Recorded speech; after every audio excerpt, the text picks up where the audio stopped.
कौन होगा ब्यूरोक्रेसी का नया बॉस?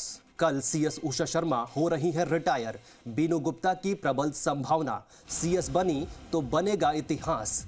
पति डीबी गुप्ता के बाद इस ओहदे पर पत्नी वीनू गुप्ता के पहुंचने का इतिहास। वीनू के नाम पर लगी मुहर तो प्रदेश में एक और बनेगा रिकॉर्ड। तीसरी महिला सीएस बनेगा प्रदेश में रिकॉर्ड। उषा शर्मा के बाद लगातार दूसरी बार महिला सीएस बनेंगी। कुशल सिंह, उषा शर्मा के बाद वीनू गुप्ता के महिला सीएस का बनेगा रिकॉर्ड।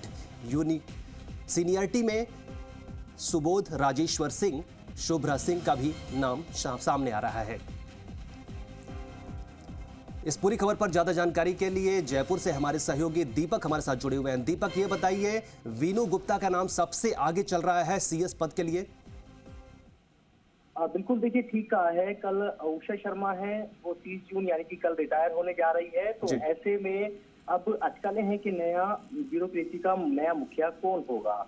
सबसे बड़ी चर्चा यह है कि ब्यूरोक्रेसी का जो अगला जो मुखिया है या कह सकते हैं बॉस है, उसका नाम भी फाइनल हो चुका है और सिर्फ अब केवल एक लिफाफा खुलना बाकी है। और बताया जा रहा है कि क्योंकि उषा शर्मा के बाद सीनियरिटी में वीनू गुप्ता का नाम है और उसके बाद में कह सकते हैं कि ये भी माना जा रहा है कि वीनू गुप्ता का जो रिटायरमेंट है वो दिसंबर 2023 में हो रहा है और सरकार का कार्यकाल भी दिसंबर में पूरा हो रहा है। तो ऐसे में वीनू गुप्ता को चांस दिया जा सकता है और वीनू गुप्ता के नाम पर मोहर लग सकती है। तो यदि वीनू गुप्ता को यहाँ बताया जा रहा है कि टॉप पर उनका नाम है, तो वीनू गुप्ता यदि चीफ सेक्रेटरी बनती हैं राजस्थान की, तो एक इतिहास बनेगा। इतिहास अलग अलग बनेंगे। एक इतिहास ये होगा कि उनके जो पति हैं डी गुप्ता, वो पहले चीफ सेक्रेटरी रह चुके हैं। तो पहला राजस्थान में ऐसे पति पत्नी दंपति होंगे जो कि इस ओहदे तक पहुंचे हैं।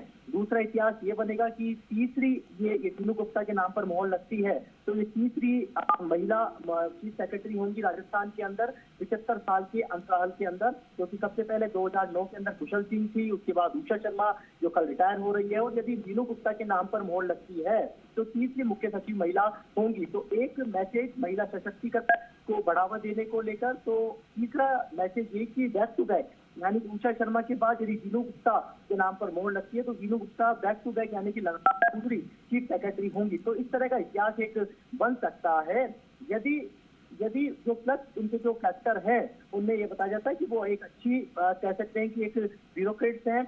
अपना जो दोनों ही सरकारों में अच्छे उनके पास विभाग रहे हैं। अब तक की जो सर्विस है उन्होंने जहां उन्होंने अपनी सर्विस दी है, जिस डिपार्टमेंट में उन्होंने अपनी एक छाप छोड़ी यहाँ पर है।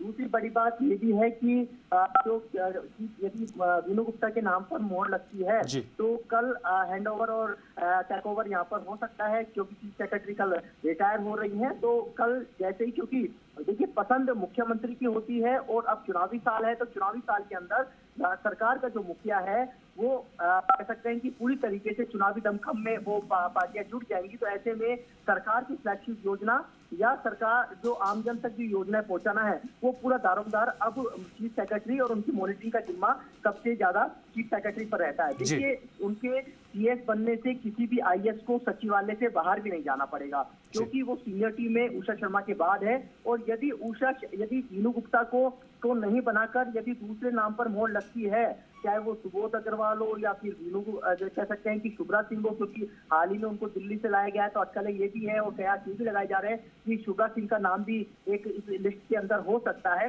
लेकिन यदि शुभ्रा सिंह और सुबोध अग्रवाल को बनाया जाता है तो वीनू गुप्ता को सचिवालय से बाहर जाना पड़ेगा, क्योंकि वो उनके जूनियर है। यदि शुभ्रा सिंह को बनाया जाता है तो ऐसी स्थिति में सुबोध अग्रवाल और वीनू गुप्ता है, दोनों को बाहर जाना पड़ेगा। और राजेश्वर सिंह भी इनकी एक बीच का कह सकते हैं कि सुबोध अग्रवाल, राजेश्वर सिंह और फिर शुभ्रा सिंह का नाम है।